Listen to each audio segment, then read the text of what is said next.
Are you the writer who doesn't write? The artist who doesn't do art? The entrepreneur who's never started a company? Do you ever feel the life you're living is not the life you should be living? And what you've been doing isn't what you were put on this earth to do? If you answered yes to these questions, same with me. You need to watch this video.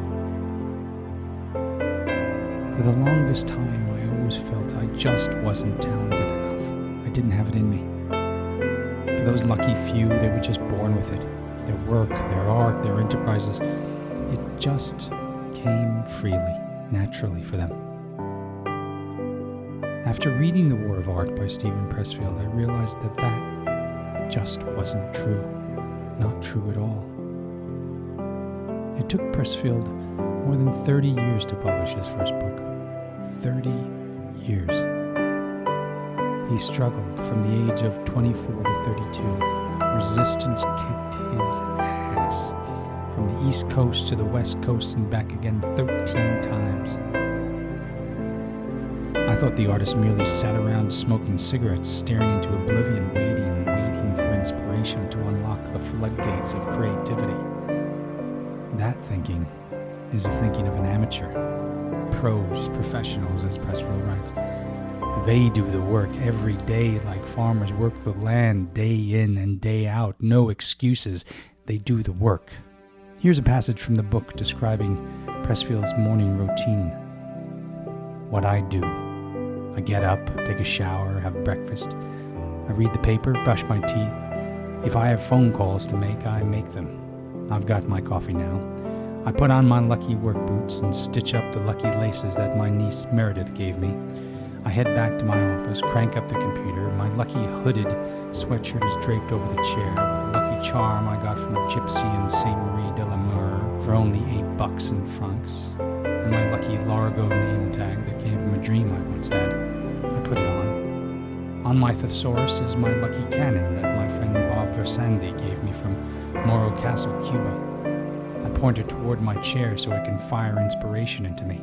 I say my prayer, which is the invocation of the muse from Homer's Odyssey, translation by T.E. Lawrence of Arabia, which my dear mate Paul Rink gave me, and which sits near my shelf with the cufflinks that belonged to my father and my lucky acorn from the battle at Thermopylae. It's about 10:30 now. I sit down and plunge in. When I start making typos, I know I'm getting tired. That's 4 hours or so. I've hit the point of diminishing returns. I wrap for the day, copy whatever I've done to disk and stash the disk in the glove compartment of my truck in case there's a fire and I have to run for it. I power down. It's 3:30. The office is closed. How many pages have I produced? I don't care. Are they any good? I don't even think about it. All that matters is I've put in my time and hit it with all I've got. All that counts is that. For this day, for this session, I have overcome resistance. Now you know how the people you want to be like spend their days. They do the work every day, ritualistically, religiously.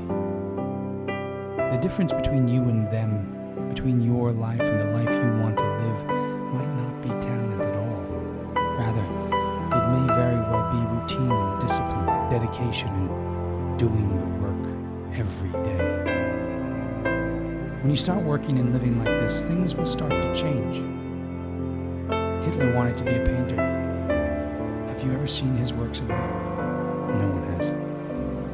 As Pressfield says, it was more difficult for him to face a blank square of canvas than to start World War II. That is the power of resistance. This is the war of art. You need to start anew every day and fight to win the day every single day.